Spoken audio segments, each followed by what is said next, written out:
പുട്ട് കേരളത്തിൻ്റെ ഒരു സ്വന്തം ഭക്ഷണമാണ്. മറ്റ് സംസ്ഥാനങ്ങളിലൊന്നും പുട്ട് ആരും ഉണ്ടാക്കണില്ല. അപ്പോൾ കണ്ടില്ല, നല്ല ആവി പറക്കുന്ന പുട്ട് മലയാളികളൊക്കെ കണ്ടു കഴിഞ്ഞാൽ കൊതി വരും. അപ്പോൾ ഒരു ഉണക്കത്തേങ്ങ ഒരെണ്ണം പൊളിച്ചു കൊടുക്കണം. അപ്പോൾ സബിത അവിടെ അരിപ്പൊടിയൊക്കെ ഒന്ന് കുഴച്ചുകൊണ്ടിരിക്കുന്നുണ്ട്. അപ്പോൾ ഇന്നൊക്കെ കൂടുതലും കടകളിൽ നിന്നും മേടിക്കുന്ന അരിപ്പൊടിയാണ്. അപ്പോൾ അതിലെഴുതിയിട്ടുണ്ടാവും ഇത്ര വെള്ളം ചേർക്കാമെന്ന്. അപ്പോൾ പൊടി ഒന്ന് നനച്ചതിന് ശേഷമാണ് ഇതൊക്കെ. അപ്പോഴേക്കും ഞാൻ ഇത് പൊളിച്ചങ്ങോട്ട് കൊണ്ടുപോയി കൊടുക്കും.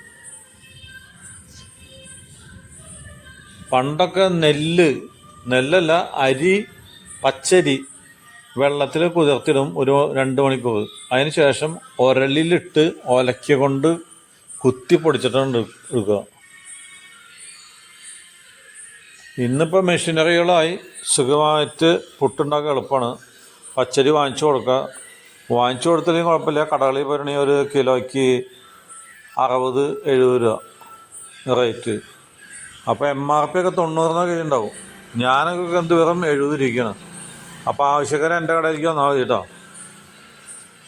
അപ്പോൾ ചേമ്പലയിലാണ് നാളികേരം ചിരണ്ടുന്നത്. കാരണം എണ്ണയൊന്നും തീരെ പിടിക്കില്ല. ഈ നാളികേരം വേണമെങ്കിൽ നമ്മൾ മിക്സിയിലിട്ടിട്ട് അടിക്കുക. അതിന് ശേഷം പിഴിഞ്ഞെടുത്തിട്ട് ചീനച്ചട്ടിയിലിട്ട് ചൂടാക്കി കഴിഞ്ഞിട്ടുണ്ടെങ്കിൽ ഉരുക്ക് വെളിച്ചെണ്ണ എന്ന് പറയും. ഉരുക്ക് വെളിച്ചെണ്ണ കിട്ടുന്നത് അങ്ങനെയാണ്. അപ്പോൾ ഈ പുട്ടുകടയിൽ കണ്ടോ, ആദ്യം തന്നെ കുറച്ച് ചുരണ്ടിയ നാളികേരം ഇടുക. അതിന് ശേഷം അരിപ്പൊടി, നനച്ച അരിപ്പൊടിയില്ല അത്.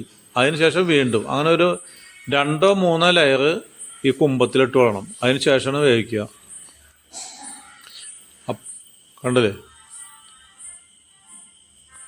അപ്പോൾ ഒരു ചിരട്ട വെച്ച് മൂടി വയ്ക്കണ്. ആവി വരുമ്പോൾ അപ്പോൾ നമുക്ക് ആ ഹോളിൽ കൂടെ പോകുന്നത് കാണാം. അപ്പം നല്ല മൈസൂർ പൂവൻ, തൃശ്ശൂർ ജില്ലയിലൊക്കെ പാളയംകോടൻ, അവൻ പഴുത്ത് കിടപ്പുണ്ട്. പാളയംകോടൻ്റെ പ്രത്യേകത്തിന് ഒരു പുളി മധുരം. അപ്പോൾ പുട്ടിനും ബെസ്റ്റ് സാധനമാണ് അവൻ.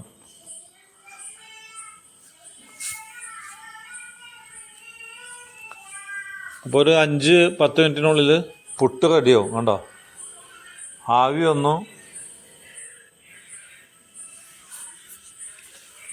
അപ്പോൾ കാലത്ത് നേരം പുട്ട് കഴിക്കുന്നത് നല്ലത്. കാരണം ഈ കഞ്ഞി എന്ന് വെച്ചിട്ടുണ്ടെങ്കിൽ അരി ആദ്യം തന്നെ നെല്ല് പുഴുങ്ങിയിട്ട് വെയിലത്തിട്ട് ഉണക്കും.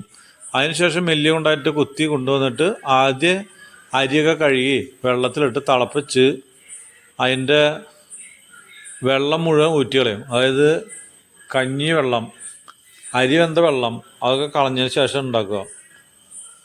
അപ്പോൾ പുട്ട് എന്ന് വെച്ചാൽ അങ്ങനെയല്ല, വെറുതെ പച്ചരി പൊടിപ്പിച്ചിട്ട് കൊണ്ടിട്ടാണ് നമ്മൾ പുട്ടുണ്ടാകുന്നത്. അപ്പോൾ ഒരു തരി വിറ്റാമിൻ പോലും നഷ്ടപ്പെടില്ല.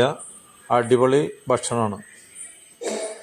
ചോറ് കൊണ്ടിട്ട് കാര്യമില്ല. ചോറ് എന്താണ്, ഒരു വശം ആ നെല്ല് പുഴുങ്ങി അതിൻ്റെ വിറ്റാമിൻ കളഞ്ഞു. അതിനുശേഷം വെള്ളത്തിലിട്ട് അരി വേവിച്ച് അത് ഊറ്റി കളഞ്ഞിട്ടാണ് ചോറ് എടുക്കുന്നത്.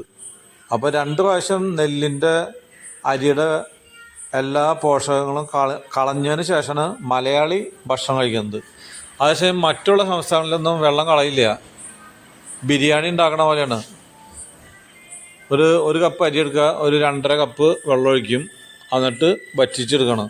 നമ്മുടെ കേരളത്തിൽ മാത്രമാണ് ഇങ്ങനെ ചോറ് വെച്ച് വെള്ളം ഊറ്റി കളഞ്ഞതിന് ശേഷം, അതായത് റൈസ് സൂപ്പ് അതൊക്കെ കളഞ്ഞതിന് ശേഷമാണ് എടുക്കുന്നത്.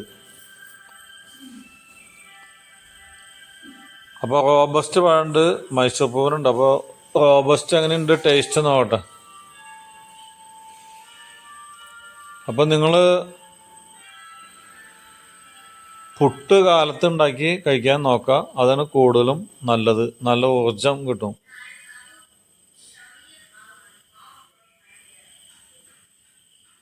അപ്പം ഇനി പുട്ടുണ്ടാക്കാൻ അറിയാത്തവർക്ക് എൻ്റെ ഫോണിലേക്ക് വിളിച്ച് ചോദിച്ചാൽ മതി, എങ്ങനെയാണ് പുട്ടുണ്ടാവുക ചേട്ടാന്ന് വെച്ചിട്ടുണ്ടെങ്കിൽ കറക്റ്റ് അങ്ങോട്ട് പറഞ്ഞുതരാം.